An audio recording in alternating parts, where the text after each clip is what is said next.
20h, vous regardez la télévision Futur Média. Madame, monsieur, bonsoir. C'est un plaisir de vous retrouver. Voici tout de suite les titres de cette édition. Finale de l'Afrobasket féminin, Bamako, terre maudite pour les Lionnes. Après 2011, les protégés de Tafagaï échouent en finale face au Nigeria. Score final 48-65. Nous serons en ligne avec notre envoyé spécial à Bamako, Pape Faraning. L'actualité de ce dimanche, marquée par cet accident de la route dans la région de Saint-Louis, aux alentours de minuit.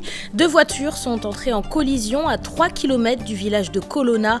Bilan du drame, 4 morts et une dizaine de blessés. Levée du corps du défunt Aliousso, la cérémonie s'est déroulée ce dimanche au mausolée de Tierno Seydou Nourou Tall. Membres du gouvernement, politiques et autorités religieuses ont rendu hommage à l'homme d'affaires décédé à l'âge de 83 ans. Présent à la cérémonie, le chef de l'État a annoncé que le pont de l'Émergence sera rebaptisé Échangeur Aliousso. Retour sur les propos du président Macky Sall dans ce journal. Ce soir, le dossier de la rédaction s'intéresse au travail des enfants. Interdit par la loi, le travail des enfants est toujours d'actualité au Sénégal. Aujourd'hui, beaucoup de jeunes ont abandonné l'école et sont privés de leurs droits les plus élémentaires. Le travail des enfants au Sénégal, un dossier de la rédaction que vous pourrez suivre en fin d'édition. Voilà pour les titres, restez avec nous. Le développement, c'est dans une poignée de secondes.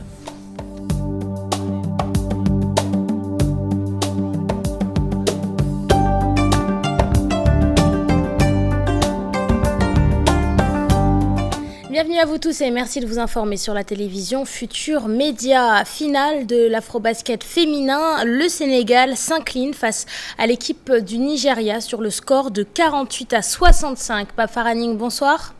Bonsoir Léa. Pape Faraning, après une défaite en 2011 face à l'Angola, l'équipe du Sénégal s'incline une nouvelle fois à Bamako. Mais une nouvelle fois à Bamako, contre le Nigeria et aussi contre le public malien, qui a donné beaucoup de soutien aux Nigérianes, mais néanmoins les filles avaient bien démarré cette rencontre avec plus de 11 points, mais malheureusement au fil de cette rencontre, les Lions ont défendu très mal, donc pour cela les 10 Tigers ont revenu pour prendre à la mi-temps 33 à 28. Mais du moins, ce qu'on peut retenir, Léa Soukaïnengaï, le Sénégal aussi a été primé avec Assou Traoré, qui est dans l'équipe majeure, dans les 5 majeurs. Mais Assou Traoré est la meilleure marqueuse de ce tournoi avec 173 points, mais aussi MVP, c'est-à-dire la meilleure dose du tournoi, aussi avec le soutien du deuxième pays. Mais le Sénégal avait bien démarré pour conserver son titre continental. Mais malheureusement, Nigeria est trop fort aujourd'hui devant le Sénégal et a remporté ce titre. Mais bravo aux Lions qui ont bien défendu la couleur nationale. Merci beaucoup Pape Faraning en direct de Bamako et les Nigérianes sont donc les nouvelles championnes d'Afrique. Retour sur cette finale de l'Afrobasket 2017 juste après cette édition dans une émission spéciale animée par Chertidiane Diao. Je vous le disais en titre, 4 morts et une dizaine de blessés dans un accident de la route à Saint-Louis, à 3 km du village de Colonna. Aux alentours de minuit, 2 voitures sont entrées en collision. Retour sur ce drame avec nos correspondants Ousseynou Diop et Habib Sek.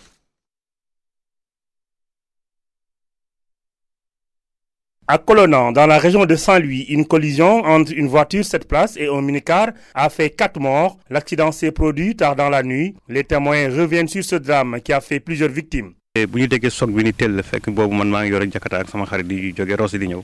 étions sur une moto Jakarta, mes amis et moi. Arrivés ici, nous avons entendu la violence du choc. Quand nous sommes arrivés sur les lieux, nous avons constaté le décès de 3 personnes dans la voiture 505 et une femme dans le minicar. C'est vraiment douloureux. Le choc est d'une rare violence. Nous invitons les chauffeurs à maîtriser leur direction, de dormir s'ils ont sommeil et à faire preuve de prudence pour éviter de détruire leur outil de travail. Les 2 voitures sont complètement détruites suite à cet accident. Le chauffeur 7 places qui venait de Rosso Sénégal est mort sur le coup, ainsi que 2 de ses passagers. Les riverains invitent les transporteurs à plus de prudence à quelques jours de la fête de Tabaski. À la veille de la Tabaski, les chauffeurs passent ici à vive allure. C'est devenu une habitude d'ailleurs à la veille des grandes fêtes comme la Korité et la Tabaski. Il y a toujours des accidents. L'année dernière, un individu a été fauché. Ici même, nous appelons tous nos camarades à la prudence.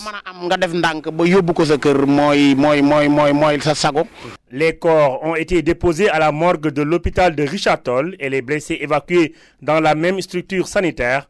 Les chauffeurs sont appelés à plus de prudence sur les routes pour réduire les risques d'accident. Levée du corps de l'homme d'affaires Aliou Sow. Ce dimanche, membres du gouvernement, politiques et autorités religieuses ont rendu hommage au fondateur de la compagnie sahélienne d'entreprise. D'après les différents témoignages recueillis par la rédaction, Aliou Sow était un homme pieux, un bâtisseur, mais également un homme reconnu pour sa générosité. Retour sur la cérémonie avec Alassane et Diafaraba. Un rendez-vous à la hauteur de l'homme, Aliou Ardo Sow. Le Sénégal, le Mali, la Mauritanie, bref, l'Afrique de l'Ouest rend ici un dernier hommage au fondateur de la CSE. Ibrahim Boubacar Keïta, chef de l'État du Mali, vient en tant que fils. Qui a été pour moi un père, qui est tenu absolument, alors que sa santé déjà commençait à chanceler, à venir à Bamako, s'excuser et me dire: mon fils, je n'ai pas été à ton investiture, mais je tenais à venir au Mali te faire des bénédictions.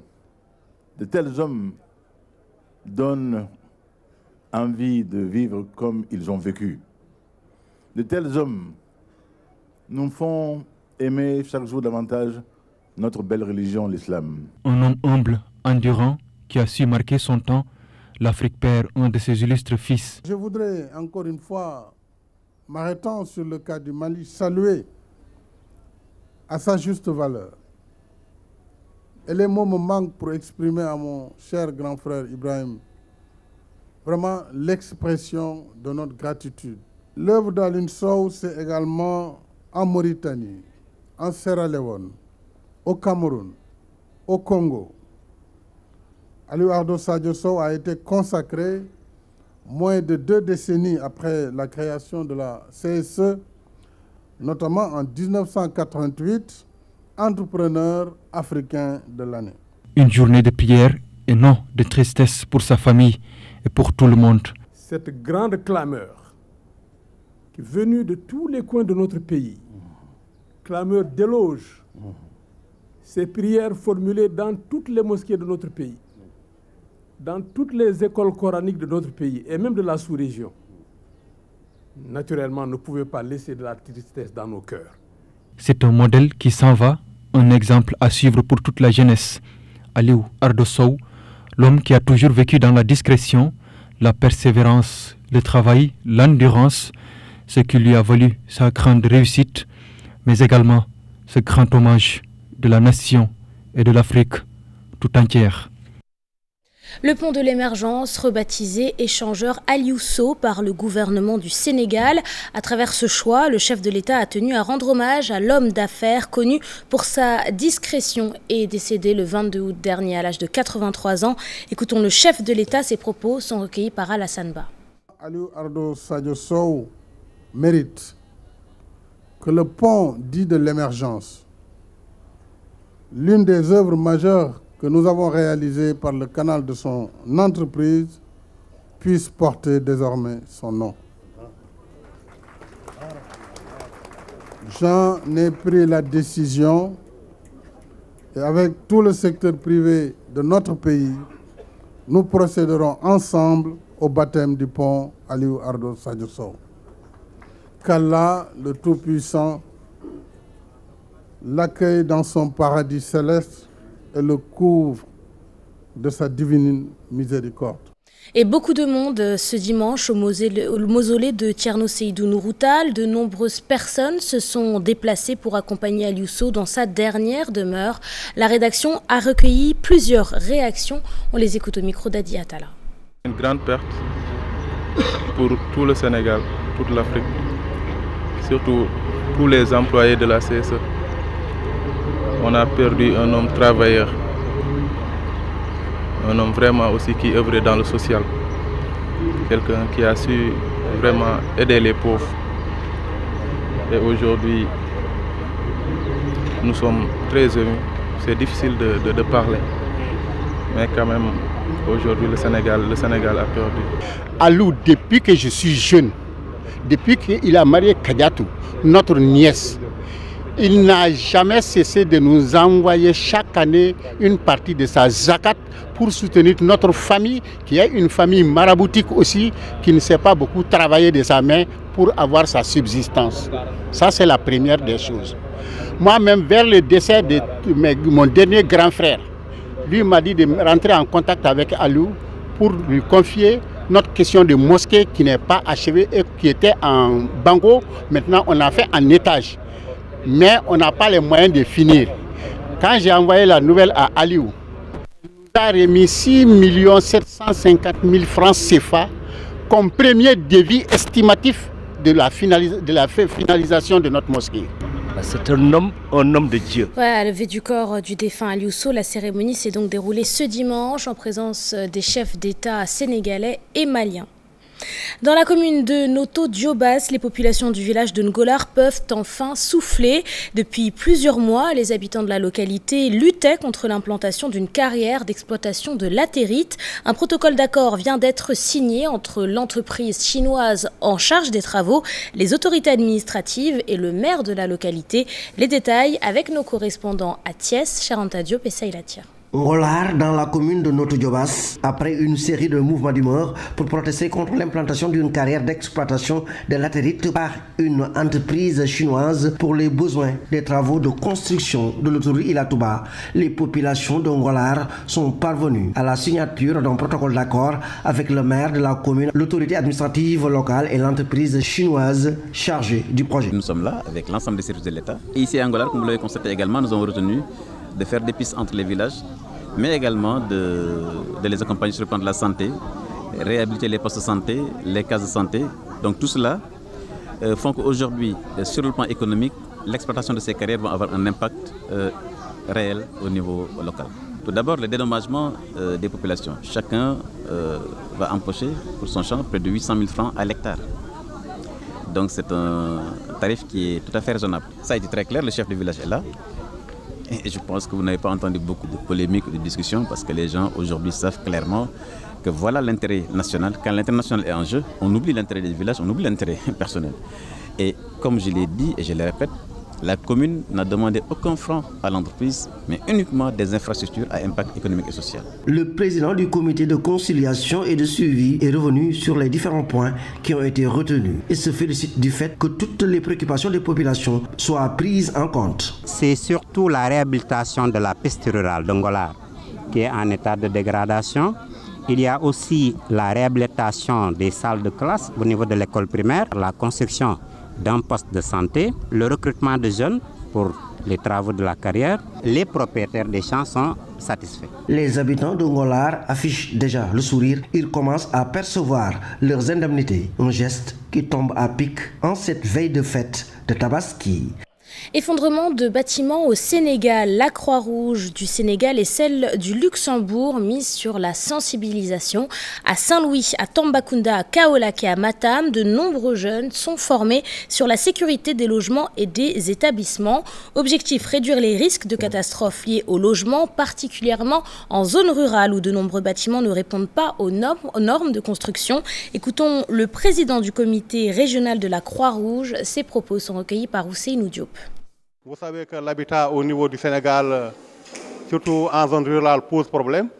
C'est pourquoi, en partenariat avec la Croix-Rouge de Luxembourg, nous avons initié cette formation pour effectivement répliquer ce que nous sommes en train de faire dans la commune de Ronk, où présentement la Croix-Rouge, avec l'aide de la Croix-Rouge de Luxembourg, construit 350 cases, 350 foyers améliorés, 350 latérines.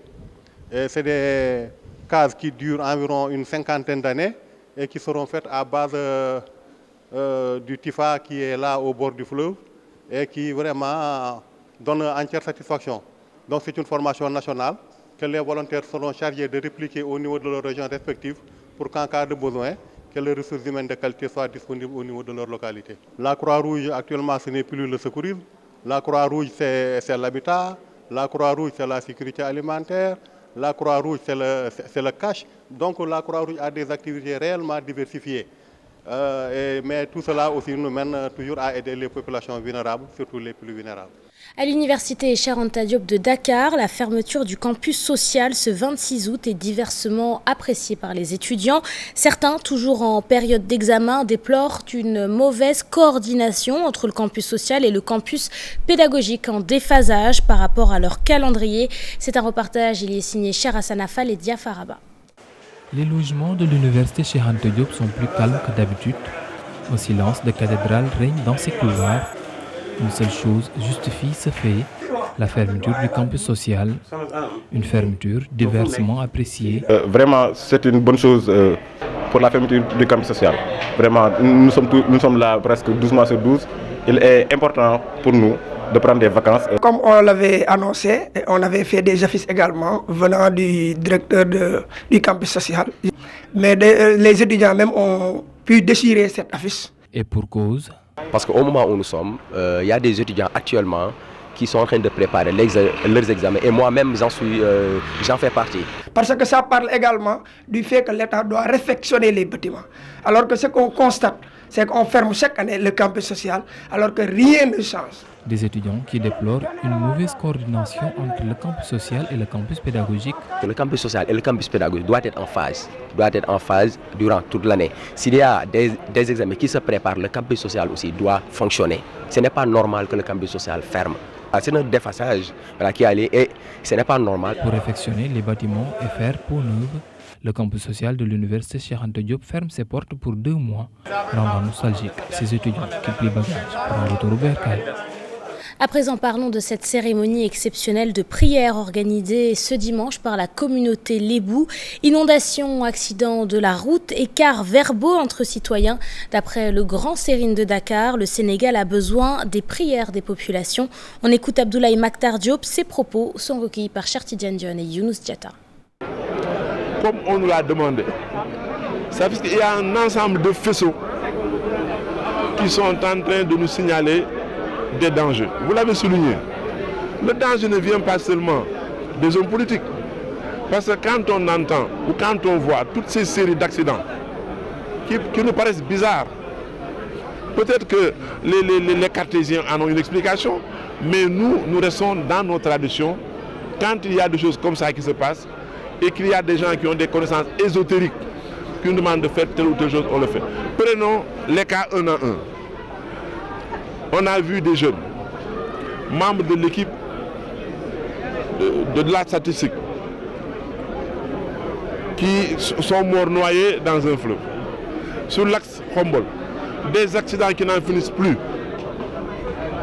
des incendies à droite et à gauche, des actes criminels individuels que personne ne s'explique. Et le dernier cas en date, c'est le 29 juillet au port, le 27 et le 28 juillet au port. Parlons politique à présent. Farban Ngom se prononce sur la situation de Khalifa Sall, nouvellement élu député à l'Assemblée nationale. Toujours en prison, la détention du maire de Dakar suscite toujours autant de débats. D'après Farban Ngom, membre de la mouvance présidentielle, Khalifa Sall doit se libérer de la justice s'il veut siéger à l'Assemblée nationale. Le maire des Agnam s'est également exprimé sur la désignation du prochain président de l'Assemblée nationale. Sa réaction au micro de Mame Biram Diouf. Moi, je n'ai pas de candidat. Mon candidat, c'est le candidat que Macky Sall va choisir. Je ne sais pas, je ne peux pas vous répondre à cette question. C'est moi-même qui vous parle, qui est député actuellement. Je ne sais même pas qui sera qui est le futur président de l'Assemblée nationale. Mais je suis sûr, mon engagement envers Macky Sall, la détermination que j'ai envers cet homme, je ne peux pas avoir un autre candidat différent de son candidat. Je ne l'aurai jamais. Le candidat que Macky Sall va me choisir, c'est celui qui aura ma voix. Je suis élu du peuple, mais le candidat que Macky Sall va choisir, j'ai une conviction, j'ai choisi déjà un leader. Comment avoir un autre candidat différent de son candidat? Ça m'étonne. La présidence de Khalifa Sall vous gêne à l'Assemblée? Non, pourquoi? Est-ce que Khalifa va se présenter à l'Assemblée? Il a d'abord une affaire avec la justice, mon frère. faut que la justice finisse de faire son travail. Ça, c'est pas moi, ni toi, ni Macky, ni l'Assemblée. Ça, c'est une justice. La justice est au-delà de tout. D'abord. On passe à la culture à présent. En Casamance, le festival Comcom projette de faire venir 300 000 touristes d'ici à 2023. Un objectif que les organisateurs du festival comptent atteindre à travers la mise en valeur des nombreuses richesses dont regorge la Casamance. Écoutons à ce propos Khalifa Diamé. Il est le président du festival Comcom et ses propos sont recueillis par notre correspondant Boubacar Diassi. Comcom, c'est la ressource, la richesse. Alors nous avons voulu montrer qu'à partir de notre patrimoine culturel, naturel, historique et colonial, il y a des opportunités de développement socio-économique assez intenses et tout cela est démontré au niveau du festival, puisque le festival en tant que tel est un outil de communication, un outil de promotion pour la richesse et de la diversité de ce patrimoine. Donc c'est un marché que nous sommes en train de créer. C'est ce qui est important. C'est-à-dire une destination, c'est d'abord les populations. Nous sommes en train de tout faire dans l'objectif d'atteindre ces 300 000 touristes par an, de contribuer à atteindre ces 300 000 touristes par an à partir de 2023. C'est avec les populations cibles et bénéficiaires que nous allons le réaliser. Les majorettes du lycée Kennedy sont à l'honneur dans une exposition qui revient sur l'histoire de cette troupe créée par la célèbre Germaine Acogny et qui s'est illustrée aux côtés du grand Doudou Ndiaye Coumba Rose. Objectif, faire découvrir au public une vieille histoire qui pourtant se poursuit au Sénégal. C'est ce que nous expliquent Aïssa Toupaï et Bakar Camara dans leur reportage. Qui pourrait parler des célèbres majorettes de Kennedy et omettre ces icônes du rythme et de la danse. Doudou Ndiaye Coumba Rose, grand batteur devant l'Éternel, et Germaine Acogny pour avoir été la fondatrice de cette troupe de danse. Pour les célébrer, rien de mieux qu'une exposition doublement utile, retraçant à la fois l'histoire des célèbres et gracieuses danseuses, rendant hommage à deux figures de la culture sénégalaise, tenues de chaque époque, photos illustratives, articles de presse, textes pour dérouler l'historique des célèbres majorettes de Dakar, créées en 1975. Depuis sa création, de l'eau a coulé sur les ponts, diverses générations se sont succédées. La danse contemporaine est devenue populaire avec les majorettes de Kennedy, une évolution toute en images. À présent, la parole à l'artiste Baïdine Ndiaye au micro de la rédaction. Il a tenu à évoquer les difficultés que rencontrent les artistes au quotidien, manque d'infrastructures, prise en charge médicale. Il s'est également exprimé sur l'utilisation des réseaux sociaux. Sa réaction dans ce reportage signé Aïssa Toupaï et Ababakar Camara. Baïdine Ndiaye est un artiste comédien qui suit l'actualité au Sénégal. Il évoque la manière dont les dérives sur les réseaux sociaux sont exploitées par ses pairs. Bien sûr. Un artiste doit toujours s'inspirer de l'actualité, mais positivement. Il doit positiver, adresser des messages qui vont servir la communauté et non être tout le temps négatif, ce qui ne sert pas du tout à la société sénégalaise. Le cas Diop Fall, un exemple concret, poursuit Baïdi.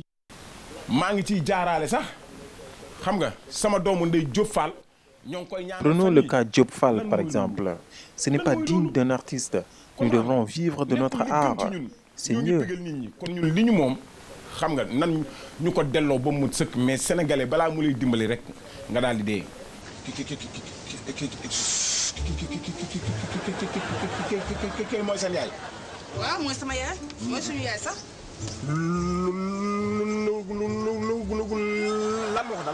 Natif de Grand Yoff, il exerce à temps plein son art à travers plusieurs activités. Le manque d'infrastructures culturelles dans son quartier, l'une de ses préoccupations. Ils sont visibles partout. C'est parti pour le dossier de la rédaction qui ce soir s'intéresse au travail des enfants, toujours d'actualité au Sénégal. Interdit par la loi, de nombreux employeurs n'hésitent pourtant pas à faire travailler des enfants. Une main-d'œuvre moins coûteuse, des conséquences catastrophiques pour l'avenir de ces jeunes privés d'éducation. Le travail des enfants au Sénégal, c'est un dossier signé Moussa Ngom, Pape Sangoné Mbaye et Abdoulaye Diallo. Ils sont visibles partout dans Dakar, vendeurs sur les routes, domestiques dans les maisons, apprentis dans les ateliers de mécanique ou accrochés aux portières des voitures de transport urbain. 16 ans. Moi, 13 ans, 12 ans. Les mineurs se fondent presque dans la masse des travailleurs adultes.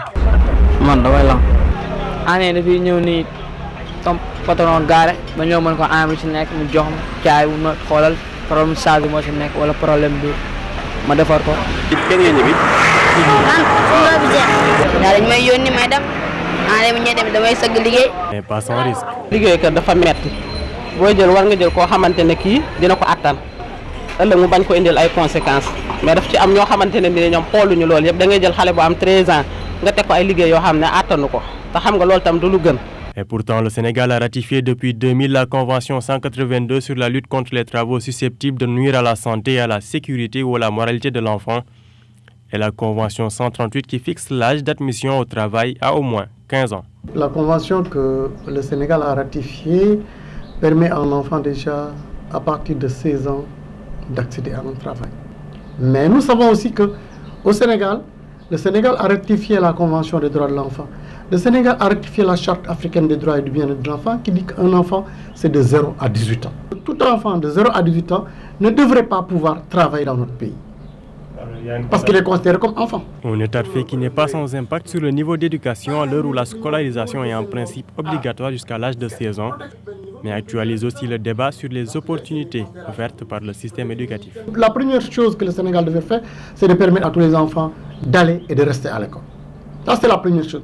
La deuxième chose, le Sénégal a ratifié ces conventions. Mais en les ratifiant, sachant que quand l'enfant n'est plus en mesure de poursuivre ses études, il a la possibilité d'aller faire des apprentissages. Il faut créer des cadres dans lesquels les enfants peuvent apprendre un métier.